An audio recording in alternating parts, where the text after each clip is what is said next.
kill someone. But let's see what he has to say. This is Matthew chapter 5, verse 21. It says, "You've heard that it was said to those who lived long ago, 'Don't commit murder. And all who commit murder will be in danger of judgment. But I say to you that everyone who is angry with their brother or sister will be in danger of judgment.'" Okay, so hold up. So Jesus is saying, all right, you're not supposed to commit murder. That's one of those Ten Commandment kind of deals, so let's not do that. But Jesus is saying, if you've been angry with someone else, you're in that same boat of judgment. Yikes. Because my guess is you've been angry with someone else. Well, how many of you have ever been angry with someone else? All right, good. If you're not raising your hand, you're just a liar. So I'm sorry, but it's truth was what we're bringing here. There's been times we've been angry with people. So should we compare ourselves to someone who is going to commit murder? Let's see what Jesus continues to say. "But I say to you that everyone who is angry with their brother or sister will be in danger of judgment. If they say to their brother or sister, 'You idiot,' they will be in danger of being condemned by the governing council. And if they say, 'You fool,' they will be in danger of a fiery hell." All right, hold up. Have you ever called someone else an idiot or a fool? Or even outside of that, you're like, "Yeah, right now I'm calling you one in my mind." No, have you ever, you've done it. You've called someone else some other name, whether to their face or behind their back. My guess is that you've been angry or frustrated or upset or whatever it might be, and you've said something. This happened, this is a weekly occurrence in my house. Just come and hang out. That's how my son communicates. When he's mad, he'll call you a name. But he tries to be funny with it, but he's not. He's just him. So if you've ever called anybody you idiot or you fool, if you called somebody a fool, then you'll be in danger of a fiery hell. Therefore, if you bring your gift to the altar and there remember that your brother or sister has something against you, leave your gift at the altar and go. First make things right with your brother or sister, and then come back and offer your gift. Be sure to make friends quickly with your opponents while you are with them on the way to court. Otherwise, they will haul you before the judge. The judge will turn you over to the officer of the court, and you will be thrown into prison. I say to you in all seriousness that you won't get out of there until you've paid the very last penny. Yikes. This is Jesus talking to a group of people, talking about the law, talking about the Ten Commandments of not murdering, but he takes it one step further and says, actually, if you've ever been angry with someone else and you've called them an idiot or a fool or you've slandered them in some way, then you should receive the same judgment. But then he says, what he's saying is, before you come to the altar, before you come to give your gifts to God, and if you know there's some sort of conflict that you have with someone else, stop there and go and resolve the conflict before you come and give God praise. Because see, what worship is, and when we bring our gifts to the altar, when we actually come to a place of worship and just say thanks to God for being who God is, a God of love and a God of grace and a God of mercy, when we come to God to worship, we're actually supposed to have a heart of God. We actually come to give God praise for being who God is, that he is a God of mercy, that he is a God of grace, that he is a God of goodness, that he is a God of love. Well, the reason that we would come to God to worship God for those things is because we've seen those evident in our life. Because we're taking on the heart of God and we're being transformed in our own image into the very image of Christ, to the very image of unconditional love. Well, it's hard to come to someone and say, hey, thanks for being who you are, if we haven't trusted that person to be that person for us. Like, it's hard to come to God and say, thanks for being God, if we haven't allowed God to be God in our life.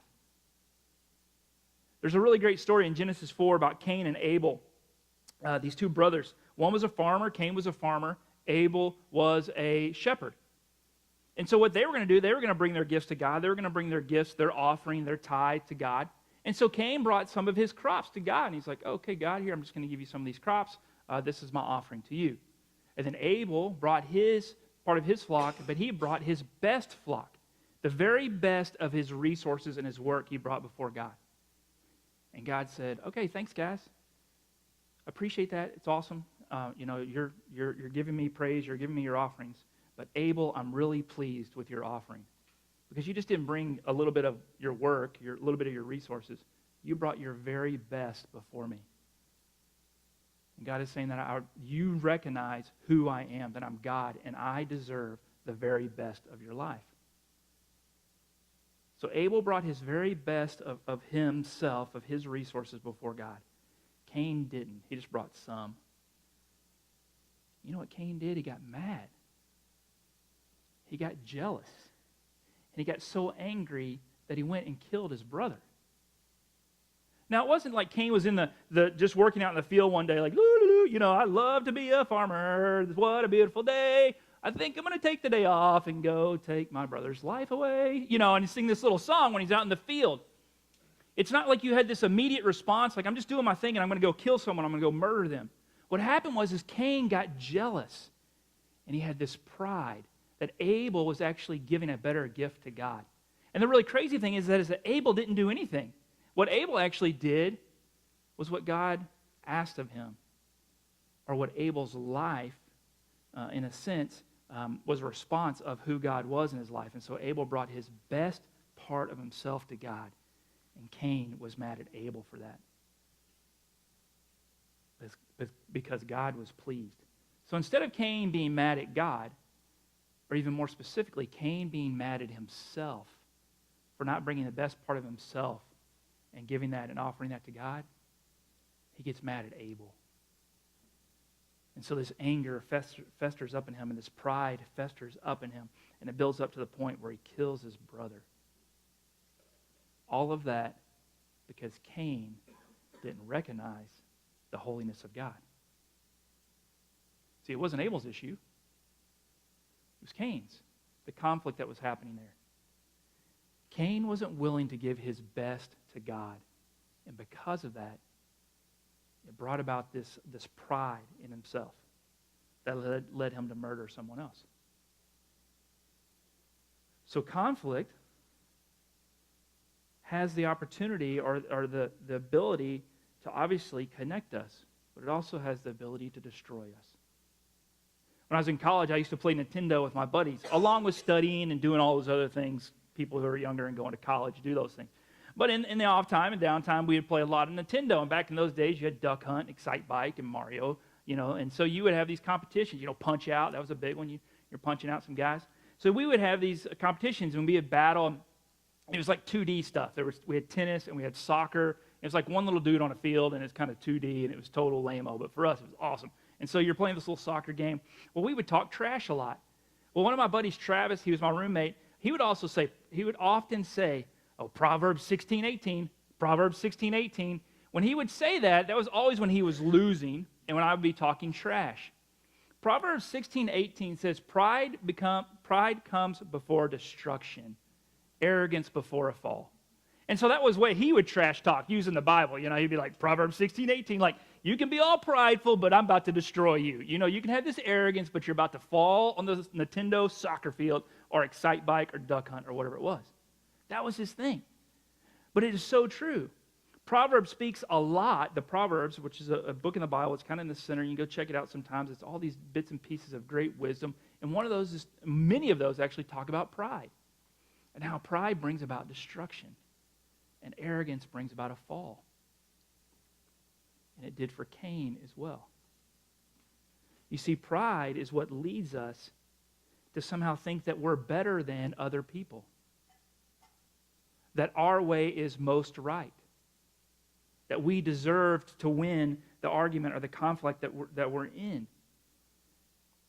And so what Jesus is saying, I think, and I'm hoping, that when he's really talking about us, saying when we get angry, but I say to you that everyone who is angry with their brother or sister will be in danger of judgment. If you call someone an idiot or a fool, that you'll be in danger of the fiery hell. Now, my hope is that Jesus is not saying that if you slander someone, my hope is that he's speaking in some sort of hyperbole or just trying to get our attention to say, when you call someone else a name, when you act out of anger, in a sense, you're murdering their soul. You're slandering their personhood. You're destroying the very essence of who they are as a loved child of God. And in doing so, in a sense, you're murdering them. That's a different perspective. And Jesus is saying that it shouldn't be that way. So he's really talking to the heart of the matter. He's talking to our heart. So if you think about conflict and where you might be in conflict in your life, often the difference between really good and healthy conflict that is connecting and life-giving, and the conflict that is destroying and life-sucking and just has the ability to tear us down, the difference of those two things is the heart matter of where we stand with God. So the first part of the scripture, Jesus is talking about, hey, we need to figure out where we are in our heart, and do we have pride in a place where we think we're better than, or we think we're always right, and so forth, we're willing to call people out and make fun of them or call them names or slander them. But then I like the other part of this. He also says, if you bring your gift to the altar and there remember that your brother or sister has something against you, leave your gift at the altar and go. You see, this isn't actually the conflict that we have with someone else. It's if someone has any beef with us, if they have any conflict with us, then we should also leave. If you bring your gift to the altar and there remember that your brother or sister has something against you, like you haven't even done anything, but there is someone who has something against you, that there's some sort of conflict towards you, then go ahead and leave your gift at the altar and go meet with them and talk with them. Because what he's saying is, it's so hard to come to God and to offer your life as a place of worship, to say, God, you are a God of life, and you're a God of love, and you're a God of grace. But we haven't shown that in the world, that we haven't actually taken the time to go to those that we're in conflict with to offer unconditional love and grace and mercy. So how can we go to God and say, God, you are a God of all of these things? And to say that we believe that, but we don't live it out in our day-to-day life. That we believe that God is a God of love and that God would pursue us at the deepest depths of life, and that God has the ability to transform us, and that God is a God of grace and mercy and goodness, and we say all those things, but those aren't evident in our life, well, that brings up conflict itself, an internal conflict. Next month, we're going to start a series as we lead into Easter talking about what do you believe? And we're going to dig deep into some of these things. What do you really believe? And do your beliefs actually lead to real life action? And Jesus is calling us out when it comes to conflict and anger. Do you believe that God is a God of life? Do you believe that God is a God of love? Jesus was a perfect example of grace and forgiveness and healing. Do you believe Jesus has the power to bring grace and mercy and healing to the conflicts of your life? If you believe that, then it should be evident. So Jesus is saying, before you even come to worship, allow God to change and transform your life that you might live a life of worship, that you might live a life of praise. So how do you do that? How do you really deal with the anger and conflict that you might have in your life, and then allow it to not become something that destroys you, but allow it to become to become something that connects you, that builds you up? One of the first aspects of that is just humility. You've maybe heard the saying, like, why don't you get off your high horse? That was a literal saying. When people used to ride horses, and they would come into town, and they would come in and they had something to say, or you were in an argument with someone, if you were up on your horse, your high horse, you came across as higher and holier than. So you would get off your high horse. You would actually get down on the same ground and level as the people that you're dealing with, and work out whatever you needed to work out off of your horse. You actually offered humility, came to the same playing ground, the same playing field, on the same level. And so that's one of the first things you can do in a conflict, is to say, am I on my high horse? Do I feel that I'm better than? Or do I think that I somehow know best? And if so, how am I expressing that? Am I coming across with pride? Or am I willing to step down and be in conversation with people with a sense of humility and allowing my words and the wisdom within me to be inspired by the heart of God?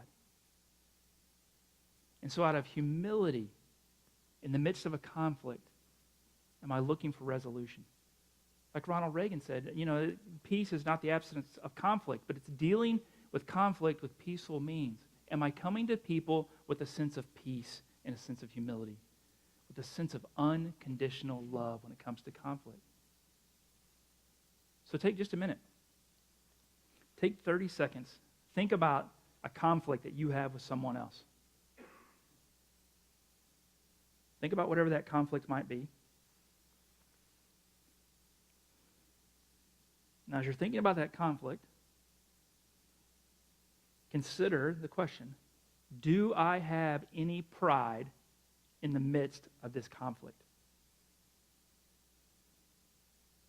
Do I think that I'm better than someone else? Am I angry with them, but really maybe it's something more about me? Do I harbor jealousy? Do I speak words that are kind and compassionate and warm? In the midst of this conflict, am I trying to connect us, or am I just trying to win? Am I a living example of the grace and goodness and mercy of God? Because if we take the time to process a lot of our conflict, too many times, like Cain, we're the issue. We're the issue. Unfortunately, we have a heart of pride. But Jesus is telling us, before we ever come to worship, be sure to make friends quickly with your opponents while you are with them on the way to court. We'll back up one. First, make things right with your brother or sister, then come back and offer your gifts. Go make things right. Go in the midst of that conflict, go and be Jesus. In the midst of the conflict that you're dealing with, go and be the very presence, the hands and feet and the words of Jesus in that conflict. Making friends. Because my guess is if you're willing to do that, not only will you come to a place of worship, but they will come to a place of worship. Conflict has the ability of not only bringing you into a right place with God, but it has the ability of you inviting someone else into that right place as well. How cool would that be? If the conflicts that you have in your life and the things that you deal with in your life lead you to a place where you are leading and bringing other people into the very presence of God. Man, have you ever thought of it that way? I never think of it that way. I won't say never. You're never supposed to use the words never and always, in conflicts. Like, you always do this or you never do that. I very seldom, when I have conflict, in my mind think, how can this conflict be resolved in such a way that the person I'm in conflict with, that I can help bring him or her and myself into the very presence of God, into a place of worship? No. My internal conflict is to figure out, how am I going to win? How am I going to get what I want to get? How am I going to resolve this so it's no longer just frustrating, but it also accomplishes the goals that I have in store? But that's not godly, or holy, or Christ-like.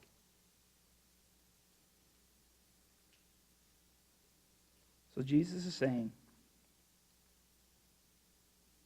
if you're going to bring yourself to God, if you're going to give your best to God, go and make friends. First, make things right with your brother or sister. Then come back and offer your gifts. Then come back and offer your gifts.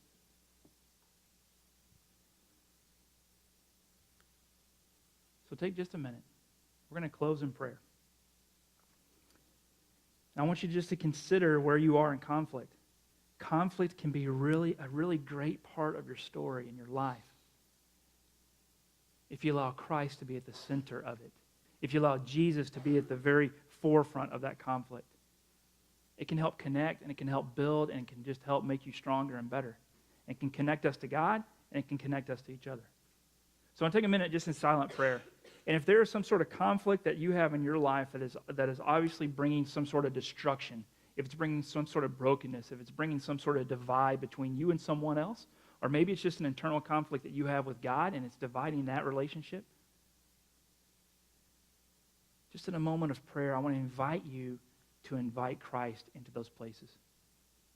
And to ask yourself, how can I be Jesus in those moments? To offer words of grace and unconditional love. that conflict might be a connecting point to you and the other and to you and God, so that both of you might come to a very wonderful place of worship. So let's take a moment of prayer. Let us pray.